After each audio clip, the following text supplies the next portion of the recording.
आज हम आपके लिए आयरन मैन 1 मूवी को एक्सप्लेन करने के लिए आए हैं। मूवी की शुरुआत में हमें अफगानिस्तान के कुनार इलाके में दिखाया जाता है। कुछ मिलिट्री गाड़ियां वहां से जा रही थी। उनके अंदर टोनी स्टार्क भी बैठा हुआ था। टोनी स्टार्क अफगानिस्तान में अपनी जेरिको मिसाइल का सफल परीक्षण करने के बाद वहां से वापस लौट रहा था, मगर तभी अचानक से उसके मिलिट्री जीप्स पर हमला हो जाता है। हमला बहुत घातक था। शुरुआत में तो टोनी स्टार्क के साथ आ रहे सारे के सारे मिलिट्री कॉर्प्स मर जाते हैं और फिर उसके बाद टोनी स्टार्क किसी तरह से पत्थरों के पीछे छुपकर अपनी जान बचा रहा था, मगर तभी अचानक से एक मिसाइल टोनी स्टार्क के पास भी आ जाती है और देखते ही देखते वो मिसाइल फूट जाती है। मिसाइल फूटने के बाद भी टोनी स्टार्क बच जाता है, मगर वो अपनी कॉन्शियसनेस खो चुका था। वो तुरंत ही बेहोश हो चुका था। अगले सीन में हमें दिखाया जाता है कि टोनी स्टार्क एक 10 रिंग्स नाम के टेररिस्ट ग्रुप के बीच में फंस चुका है, मगर अब तक उसको कुछ होश नहीं है और वो दोबारा से बेहोश हो जाता है। अब यहाँ से सीधा कहानी को 36 घंटे पहले के फ्लैशबैक में ले जाया जाता है, जहाँ पे एक अवार्ड सेरेमनी चल रही थी। कुछ देर में टोनी स्टार्क को अवार्ड मिलने वाला था, मगर उससे पहले वो टोनी स्टार्क के अचीवमेंट्स के बारे में बताते हैं कि टोनी कैसे बचपन से ही बहुत ज्यादा इंटेलिजेंट था। उसने MIT जैसी नामी यूनिवर्सिटी से अपनी ग्रेजुएशन पास की थी। टोनी स्टार्क के पिता हॉवर्ड स्टार्क वो एक हथियार निर्माणकर्ता कंपनी के मालिक थे, मगर जब वो मर गए तो उनके दोस्त ओबिडिया स्टेन ने सारी कंपनी को संभाला और जब टोनी कंपनी को संभालने लायक हो गया तो वो भी ओबिडिया स्टेन के साथ उस कंपनी में जुड़ चुका था। और जैसे ही टोनी इस हथियार बनाने वाली कंपनी में जुड़ा, उसने पूरी कंपनी का नक्शा ही बदल दिया। उसने अपनी टेक्नोलॉजी के साथ इतने नए हथियार बनाए कि पूरी दुनिया में सिर्फ उसी की बातें हो रही थी। इतनी सारी वाहवाही के बाद टोनी स्टार्क को उसका ही दोस्त कर्नल रोड्स अवार्ड्स के लिए बुलाता है, मगर एज ऑलवेज टोनी वहाँ पर नहीं होता। इस वजह से उसकी जगह अवार्ड को ओबिडिया स्टेन रिसीव कर लेते हैं। अब अगले सीन में हमें टोनी स्टार्क के दर्शन होते हैं। वो एक कैसीनो में गेम्स खेल रहा था। उसे अवार्ड सेरेमनी जैसी चीजों को लेकर कोई भी इंटरेस्ट नहीं था। उसके घर में बहुत से अवार्ड पड़े हुए थे। जब टोनी क्लब से बाहर निकलकर अपने घर जा रहा था, तभी अचानक से एक रिपोर्टर उससे सवाल पूछने लगती है। रिपोर्टर के सवाल टोनी की मॉरलिटी को लेकर होते हैं कि किस तरह उसकी कंपनियों की मिसाइल्स इतना आतंक मचा रही हैं। पूरी दुनिया में इन मिसाइल्स को लेकर खलबली है, मगर टोनी बहुत स्मार्ट और एक प्लेबॉय किस्म का इंसान था। वो उस रिपोर्टर के सवालों को डॉज करके उसको अपने घर में ले जाता है और एक नाइट उसके साथ स्पेंड करता है। अगली सुबह जब वो रिपोर्टर उठती है तो टोनी स्टार्क के घर की टेक्नोलॉजी को देखकर पूरी तरह से शॉक हो जाती है। टोनी स्टार्क का घर पूरी तरह से आर्टिफिशियल इंटेलिजेंस जार्विस ने संभाल रखा था। जार्विस टोनी की हर तरह से और हर काम में मदद करता था। जार्विस के बाद हमारा इंट्रोडक्शन पेपर पॉट्स से होता है, जो कि टोनी की एक पर्सनल सेक्रेटरी थी। अब आगे पेपर टोनी के पास आती है, जो कि अपना काम कर रहा था। पेपर टोनी से कहती है कि आज उसकी एक मीटिंग है जिसके लिए वो ऑलरेडी लेट हो चुका है, और यह भी बताती है कि आज उसका बर्थडे है। तो टोनी कहता है कि मेरी तरफ से अपने लिए गिफ्ट ले लेना, और उसके बाद टोनी वहाँ से अपनी मीटिंग के लिए निकल पड़ता है। थोड़ी ही देर ट्रेवल करने के बाद वो अपने प्राइवेट प्लेन के सामने खड़ा था, मगर उसका दोस्त कर्नल रोडी बहुत ज्यादा गुस्सा था क्योंकि टोनी 3 घंटे लेट आ चुका था। मगर टोनी और उसके दोस्त रोड्स में बहुत गहरी दोस्ती थी, इस वजह से टोनी उसको किसी तरह से मना लेता है और वो दोनों एंजॉय करते हुए अफगानिस्तान के कुनार इलाके में अपनी मीटिंग के लिए पहुंच जाते हैं। मीटिंग में जाकर टोनी अफगानिस्तान के सोल्जर्स को अपनी मिसाइल का टेस्ट देता है। टेस्ट का रिजल्ट इतना ज्यादा अच्छा था कि सभी लोग उसको देखकर बहुत ज्यादा खुश हो जाते हैं और टोनी की डील बहुत अच्छी तरह से सक्सेसफुल हो जाती है। जेरिको मिसाइल्स के टेस्ट होने के बाद टोनी अकेला ही वहां से जीप में बैठकर निकलने लगता है और फिर जैसा कि हमने शुरुआत में देखा था कि उसकी सभी जीप पर हमला हो जाता है और टोनी स्टार्क बेहोश हो जाता है। अब हम देखते हैं आगे की कहानी। अब टोनी स्टार्क को होश आ जाता है, मगर वो देखता है कि उसकी बॉडी में एक अजीब सा डिवाइस है जो कि कार की बैटरी से जुड़ा हुआ है। वहाँ पर एक आदमी खड़ा हुआ था, उसका नाम यिनसेन था। टोनी उससे पूछता है ये किस तरह की डिवाइस है, तो यिनसेन बताता है कि जब तुम्हारे पास बॉम्ब फटा तो बॉम्ब के छोटे छोटे मेटल के टुकड़े तुम्हारी बॉडी के अंदर चले गए और वो धीरे धीरे करके तुम्हारे दिल के पास जा रहे हैं। उसने बहुत कोशिश की कि वो सारे टुकड़ों को निकाल दे, मगर वो असफल रहा। इस वजह से उसने एक इलेक्ट्रोमैग्नेट को, आसान शब्दों में कहें तो वो मैग्नेट जो इलेक्ट्रिसिटी से चलती है, जो मेटल के टुकड़े तुम्हारी बॉडी के अंदर बचे हुए हैं उनको इलेक्ट्रोमैग्नेट अपनी तरफ खींचती रहेगी और वो दिल के पास नहीं जा पाएंगे, और इसी तरीके से अब तक तुम्हारी जान बच पाई है। टोनी स्टार्क समझ जाता है कि किस तरह उसकी जान खतरे में थी और यिनसेन ने उसको बचा लिया, मगर अगले ही पल वहाँ पे टेररिस्ट ग्रुप के लोग आ जाते हैं और टोनी स्टार्क से कहते हैं कि तुम हमारे लिए एक जेरिको मिसाइल बना दो, बस इतना ही काम है। मगर टोनी उनके मुंह पर मना कर देता है, तो इस वजह से वो 10 रिंग्स के लोग पहले तो टोनी को टॉर्चर करते हैं, फिर उसको उस गुफा से जहाँ पे उसको रखा हुआ था वहाँ से बाहर निकाल कर लेकर आते हैं और उसको दिखाते हैं कि यहाँ पर हर जगह पर सिर्फ तुम्हारी कंपनी की मिसाइल्स हैं। वो आदमी टोनी से दोबारा कहता है कि अगर तुम हमारे लिए मिसाइल बना दोगे तो हम तुम्हें छोड़ देंगे। टोनी को पता था कि वो उसको जिंदा तो जाने नहीं देंगे, मगर इसके बावजूद भी कुछ देर का समय पाने के लिए टोनी उसको हाँ कर देता है और जेरिको मिसाइल को बनाने के लिए जिन चीजों की जरूरत होती है टोनी टेररिस्ट ग्रुप से उन सारी चीजों को मंगा लेता है। अब जो सामान टोनी ने जेरिको मिसाइल्स को बनाने के लिए मंगवाया था वो पहुंच चुका था, मगर टोनी उसका तो कुछ अलग ही प्लान था। टोनी टेन रिंग्स द्वारा लाए हुए सामान में से पैलेडियम को निकालने लगता है। पैलेडियम एक रेडियो एक्टिव एलिमेंट होता है और उसी पैलेडियम की मदद से टोनी एक आर्क रिएक्टर बनाना चाहता था। अब इस बात को आप सिंपल तरीके से समझ सकते हैं। टोनी को जिंदा रहने के लिए अब तक एक कार की बैटरी की जरूरत थी और मुझे नहीं लगता कि कोई भी इंसान अपने छाती में एक कार की बैटरी को लगाकर बहुत दूर तक चल या भाग सकता है। इस वजह से टोनी एक छोटा सा आर्क रिएक्टर बनाता है। आर्क रिएक्टर एक बैटरी का रिप्लेसमेंट मान सकते हैं, मगर आर्क रिएक्टर बहुत छोटा होता है और बैटरी जितनी पावर आराम से जनरेट कर देता है। इस वजह से टोनी उसको आराम से अपनी छाती में लगाकर घूम सकता है और भाग भी सकता है। इस वजह से टोनी इन सभी चीजों को मद्देनजर रखते हुए सबसे पहले आर्क रिएक्टर बनाता है। टेन रिंग्स के लोग लगातार टोनी के काम पर नजर रखे हुए थे। मेरे ख्याल से उनको कुछ समझ में नहीं आ रहा था कि टोनी जेरिको मिसाइल नहीं बल्कि एक आर्क रिएक्टर बना रहा है। अगर इतना ही समझ में आता तो खुद ना बना लेते, टेररिस्ट क्यों कहलाते। अब आर्क रिएक्टर के बाद टोनी एक बॉडी आर्मर सूट को बनाने का डिसाइड करता है। उसको पता था कि वो हमेशा यहाँ पर नहीं रह सकता, उसको किसी तरह से तो इन टेररिस्ट से बचकर निकलना था। इस वजह से उसे एक हथियार की जरूरत थी जिसके लिए एक बॉडी आर्मर सूट बिल्कुल परफेक्ट होगा।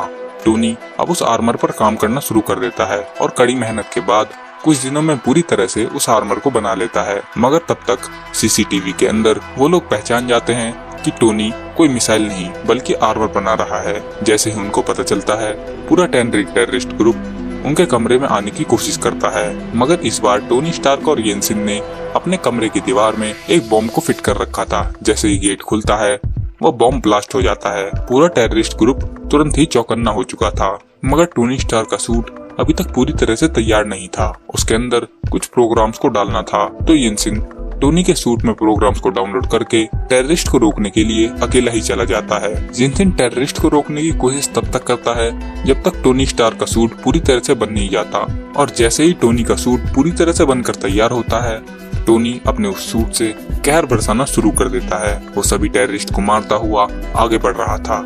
किसी में भी हिम्मत नहीं थी कि वो टोनी को रोक पाए। बाहर जाकर टोनी देखता है कि येंसिन बहुत बुरी तरह से घायल पड़ा हुआ है और थोड़ी ही देर में वो उसकी आंखों के सामने ही दम तोड़ देता है। ये देखकर टोनी को बहुत ज्यादा गुस्सा आता है। वो बाहर निकलता है और एक एक करके सबको चुन चुन के मारने लगता है। वहाँ पर रखी अपनी कंपनी की सभी मिसाइल्स को ब्लास्ट कर देता है और सभी को मारने के बाद उस गुफा वाली जगह से उड़ता हुआ सीधा एक रेगिस्तान में आ गिरता है। जैसे ही टोनी रेगिस्तान में गिरता है कर्नल रोड्स और उसके साथी टोनी को ढूंढ लेते हैं, क्योंकि जैसा कि अब तक टोनी एक गुफा में छुपा था उसको ढूंढना बहुत ज्यादा मुश्किल था। अब टोनी एक खुले रेगिस्तान में आ गया था तो थोड़ी ही देर में कर्नल रोड्स और पूरी टीम मिलकर टोनी को वहाँ से ले जाते हैं। अब टोनी पूरी तरह से रेस्क्यू हो चुका था। टोनी के वापस घर लौटने पर पेपर पॉट्स बहुत ज्यादा खुश होती है, मगर टोनी वापस लौटने के बावजूद भी हॉस्पिटल जाने की बजाय एक प्रेस कॉन्फ्रेंस अरेंज करवाता है। प्रेस कॉन्फ्रेंस में पहुंचने के बाद टोनी वहां पर बैठे सभी रिपोर्टर्स को बताता है कि उसने देखा कि किस तरह उसी की मिसाइल से बहुत से लोगों को मारा जा रहा है, सभी मिसाइल्स को टेररिस्ट के पास पहुंचाया जा रहा है। इस वजह से टोनी आज के बाद स्टार्क इंडस्ट्रीज के अंदर हथियारों को नहीं बनाएगा। ये बात सुनते ही सनसनी फैल जाती है, मगर वहाँ पर ओबिटा स्टेन भी होता है जो कि बात को संभाल लेता है। वो कहता है कि अभी टोनी थोड़ा सदमे में है, इस वजह से हम इसके बारे में बाद में विचार करेंगे, और वहाँ से टोनी को खींचकर ले जाता है। अब ओबिटा स्टेन टोनी के पास आता है। वो टोनी को बताता है कि तुम्हारी वजह से हमारी कंपनी के शेयर प्राइस में बहुत ज्यादा गिरावट आ जाएगी, मगर टोनी को पता था कि वो सब कुछ सही कर रहा है।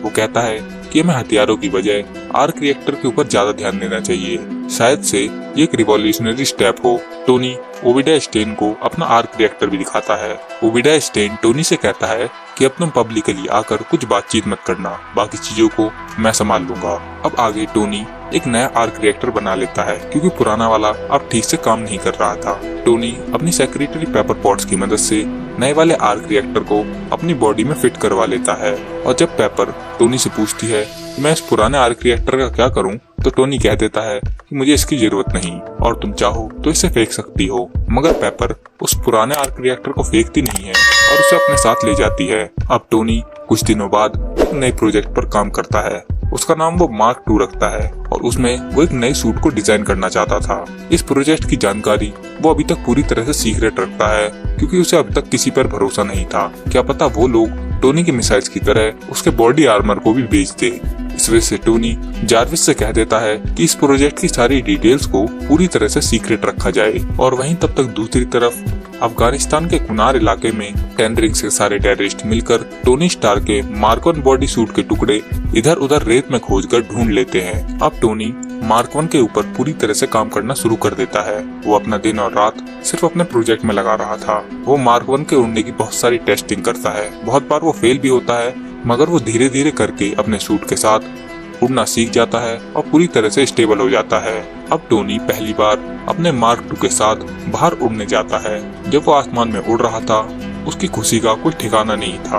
वो अपने मार्क 2 के साथ बहुत ऊंचाई पर उड़ने लगता है, जहां पर टेम्परेचर बहुत ज्यादा ठंडा था, जिस वजह से उसका मार्क 2 पूरी तरह से बंद हो जाता है। मगर नीचे आते आते सब कुछ नॉर्मल हो चुका था और टोनी दोबारा जार्विस की मदद से अपने मार्क 2 को कंट्रोल कर लेता है। इतने अच्छे एक सफल टेस्ट के बाद टोनी बहुत ज्यादा खुश था।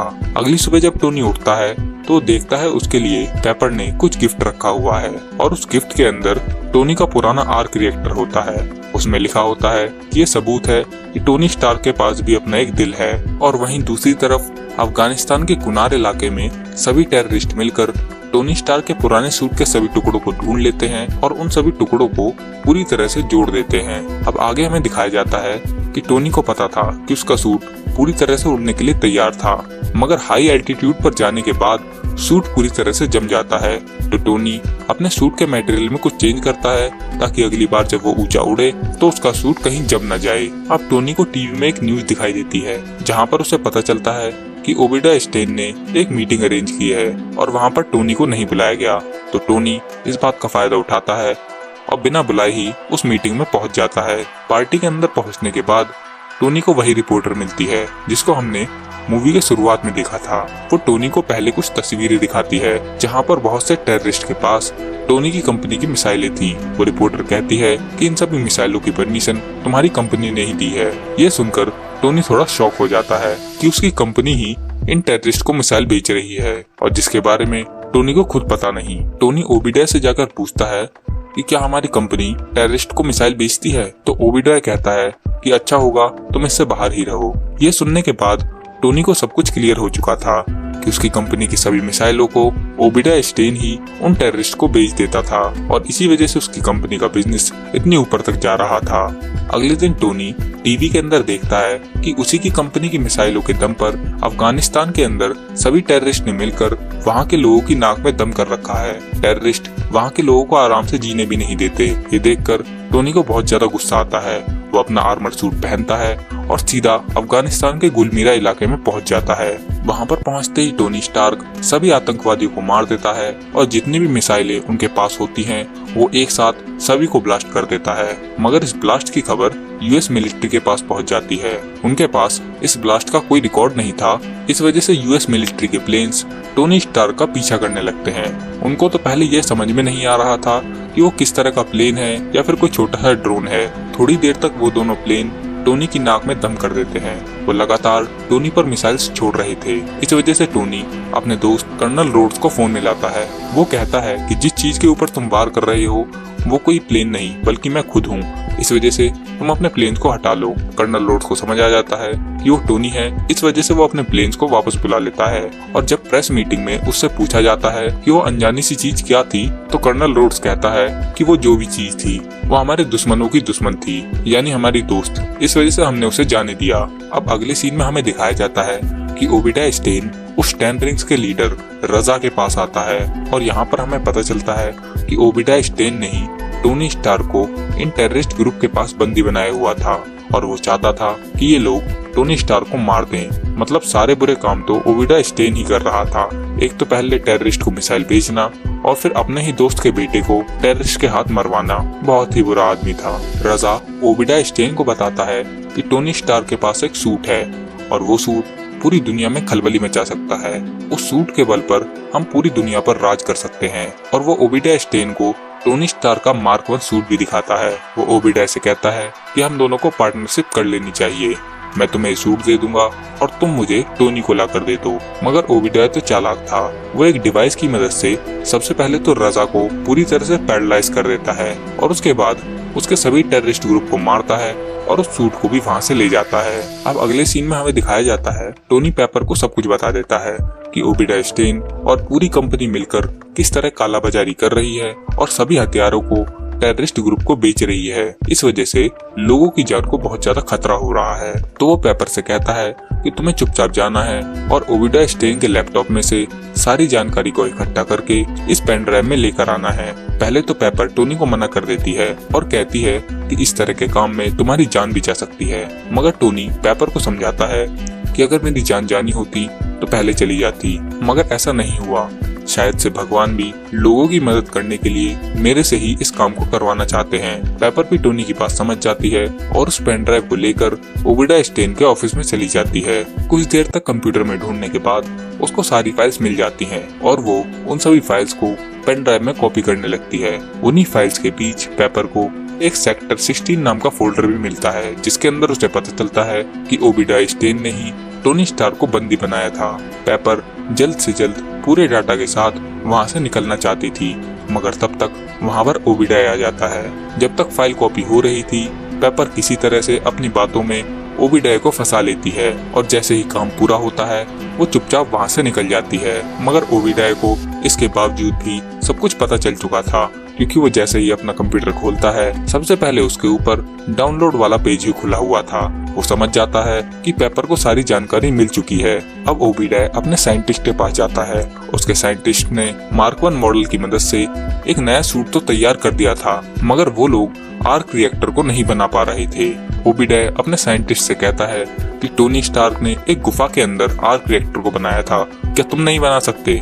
तो वो साइंटिस्ट कहता है कि नहीं, मैं टोनी स्टार्क थोड़ी हूँ। अब ओविडा को समझ आ चुका था कि आर्क रिएक्टर बनाना आसान बात नहीं है, तो वो चुपचाप टोनी स्टार्क के पास आता है और उसी डिवाइस की मदद से कुछ देर के लिए टोनी को पैरालाइज कर देता है और वहाँ पर आकर टोनी की चेस्ट में से उसका आर्क रिएक्टर निकाल लेता है। आर्क रिएक्टर निकलने के बाद टोनी अपने आप को संभाल नहीं पा रहा था। उसे याद था कि पेपर पॉट्स ने उसका पुराना आर्क रिएक्टर नीचे रखा हुआ है, तो वो तुरंत ही उस आर्क रिएक्टर के पास जाता है। और वहीं दूसरी तरफ पेपर पॉट्स, जिसको ओविडा स्टेन की सारी सच्चाई मालूम हो चुकी थी, वो शील्ड की मदद से टोनी की हेल्प करना चाहती थी और साथ में ही वो कर्नल रोडी को भी फोन कर देती है कि वो जल्द से जल्द टोनी के पास पहुंचे। उसकी जान को बहुत ज्यादा खतरा है। इस वजह से रोडी भी अपने घर से तुरंत ही टोनी के पास जाने के लिए निकल जाता है। टोनी अपने आर्क रिएक्टर तक पहुंचने की पूरी कोशिश कर रहा था, मगर सभी कोशिशें नाकाम थी। उसकी बॉडी में इतनी ताकत बची ही नहीं थी कि वो वहां तक पहुंच सके। और तब तक दूसरी तरफ ओविडा स्टेन टोनी के बनाए हुए आर्क रिएक्टर को अपने सूट में लगा देता है। अब कर्नल रोड्स टोनी के घर में पहुंच चुका था। वो जल्दी जाकर देखता है कि टोनी बेहाल पड़ा हुआ था। वो टोनी को बताता है कि पेपर पॉट्स और शील्ड मिलकर ओविडा स्टेन को गिरफ्तार करने जा रहे हैं और उसके बाद वो उस आर्क रिएक्टर को टोनी की बॉडी में लगा देता है। जैसे ही टोनी की बॉडी में आर्क रिएक्टर लग जाता है, वो पूरी तरह से ठीक हो जाता है और उसके बाद वो अपने मार्क सूट को पहनकर ओविडा स्टेन का सामना करने के लिए वहां से उड़ चलता है। और वहीं दूसरी तरफ पेपर पॉट्स सभी शील्ड एजेंट के साथ ओविडा स्टेन को गिरफ्तार करने आई थी, मगर तब तक ओविडा स्टेन अपना सूट पहन चुका था और वो उस सूट के सहारे सबको मारने लगता है। मगर तब तक वहाँ पर टोनी स्टार्क पहुँच चुका था। अब उन दोनों के बीच एक इंटेंस फाइट होती है। टोनी स्टार्क पूरी तरह से कोशिश कर रहा था कि वो ओविडा स्टेन को रोक पाए, मगर ओविडा स्टेन का सूट और आर्क रिएक्टर दोनों बहुत ज्यादा नए थे, तो उसको रोकना थोड़ा मुश्किल पड़ रहा था। इतनी लंबी इंटेंस फाइट के बाद टोनी स्टार्क का सूट भी बहुत कमजोर पड़ चुका था।